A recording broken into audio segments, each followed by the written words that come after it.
අහලා තියෙනවද කතාවක්? අනි පොටට වඩා දෙපොට හයියයි. ජේසු පිහිටයි සියලුම දෙනාට. අපි බලමු අද දවසේ දෙවියන් වහන්සේ අපිට මොනවද කියන්නේ කියලා. දන්නව නේද? ඔසවා ගන්න බැරි තරම් බරක් අපිට දරන්න වුණාම ඒ දැනෙන හැඟීම මොන වගේද කියලා. දේව වචනේ සටහන් කරලා තියෙනවා. අපි එකිනෙකා මත රැඳුනොත්, එකිනෙකා උපකාර කරගත්තොත් අපේ ජීවිතේ එන ඕනම කුණාටුවකට මුහුණ දෙන්න පුළුවන්.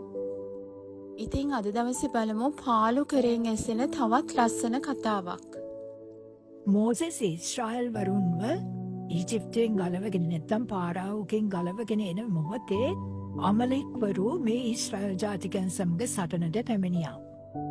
ඒ අවස්ථාවේ මෝසෙස් යොෂුවට කිව්වා සටන් බිමට යන්න කියලා.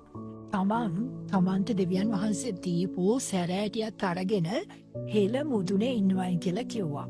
ඉතින් යොෂුවා තමන්ට මෝසෙස් කියපු විදිහට කරන අතරේ මෝසෙස් ආරෝන් සහ හූර් එක්ක හෙළ මුදුනට ගියා. මෙහිදී දැන් මේ මෝසෙස් තමන්ගේ අත් උස්සලාගෙන ඉන්න කල් ඊශ්‍රායල් වරුන් සටන ජය ගන්නවා. මෝසෙස්ගේ අත් බිමට වැටෙනකොට ඊශ්‍රායල්වරු පරාජය ලබනවා. ඉතින් කාටද පුළුවන් එක දිගට අත් උස්සගෙන නේද? අපේ අත් රිදෙනවා, බර වෙනවා, අපිට වෙහෙස දැනෙනවා. අවසානයේ මේ ආරෝන් සහ හූර් මෝසෙස්ට වාඩි වෙන්න ගලක් ලබලා දීලා මෝසෙස්ගේ අත් දෙක ඉහළටම ඔසවගෙන හිටියා. ඉතින් මේ විදිහට ආරෝන් සහ හූර් මෝසෙස්ට ශක්තියක් වෙමින් එයාව උස්සලාගෙන සිටපු නිසා මේ තුන් දෙනාට හැකි වුණා මේ යුද්ධය ජය ගන්න. ඔවුන්ගේ එකමුතුකම නිසා ඉදිරියට එන්න තියෙන විශාල පරාජයකින් ඒගොල්ලෝ ජයග්‍රහණය කළා. ඉතින් අපිත් මේ මොහොතේ ඉඳලා එකිනෙකාගේ ආරෝන් සහ හූර් වෙන්න සූදානම් වෙමුද? එතකොට අපේ ජීවිතේට එන ඕනෙම අමලෙක්වරයෙක්ට මුහුණ දෙන්න අපිට ශක්තියක් තියෙනවා. දේශනාකාරයා 4 වෙනි පරිච්ඡේදයේ 12 වෙනි පදය.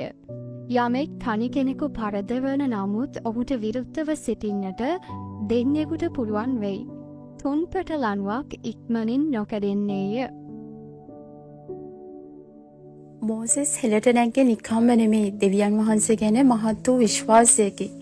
ඉතින් දෙවියන් වහන්සේ කෙරෙහි ඔබේ අවධානය යොමු කරන්න. ඔහු ඔබේ ශක්තියේ මූලාශ්‍රයයි.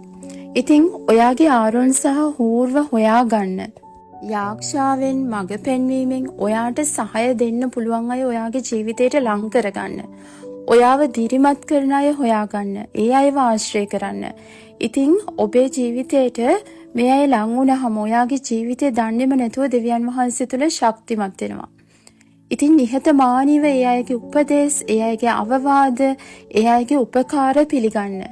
ඔයාගේ හදවතේ තියෙන බර ඔයාව දිරිමත් කරන්නන් සමග බෙදා ගන්න. මොකද එකමුතුකම ජයග්‍රහණයට ඔයාව ලං කරනවා. මතක තියාගන්න.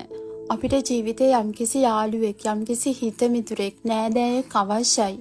අපි වැටෙන වෙලාවේ, අපි බර වෙන වෙලාවේ අපිව උස්සලා ගන්න, අපිට ශක්තියක් වෙන්න අපිට යම්කිසි කෙනෙක් අවශ්‍යයි. ඉතින් ඒ කෙනාව හොයාගන්න. ඒ කෙනාව ඔයාගේ ජීවිතේ ළඟින්ම තියාගන්න. ඉතින් අපි දෙවියන් වහන්සේට කියමු.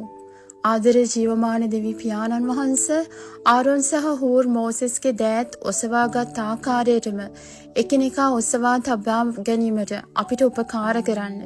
අපි ආශා කරන විට අපගේ දෑත් ස්ථාවර වේවා. ස්වාමිනී, අපි වැටෙන තැනින් නැගිටිවිය හැකි මනුෂ්‍යයන් ඔබ වහන්සේ අපේ ජීවිතයට ලබා දෙන්න. ස්වාමිනී, ඔබ වහන්සේගේ සහයෝගය ලබා ගන්න අපේ හදවත් විවෘත කරන්න. ඔබ වහන්සේ තුල එකට සිටින්න, අපි එකිනෙකාට උපකාර කරන්න ශක්තිය, ධෛර්යය ලබා දෙන්න. ජීවමාන දෙවි පියාණන් වහන්සේගේ දෑතට සියල්ල බාරයි කැපයි. නාසරිය ජේසුස් ක්‍රිස්තුස් වහන්සේගේම නාමෙන්. ආමේන්. ජේසු පිහිටයි සියලුම දෙනාට සුබ දවසක්.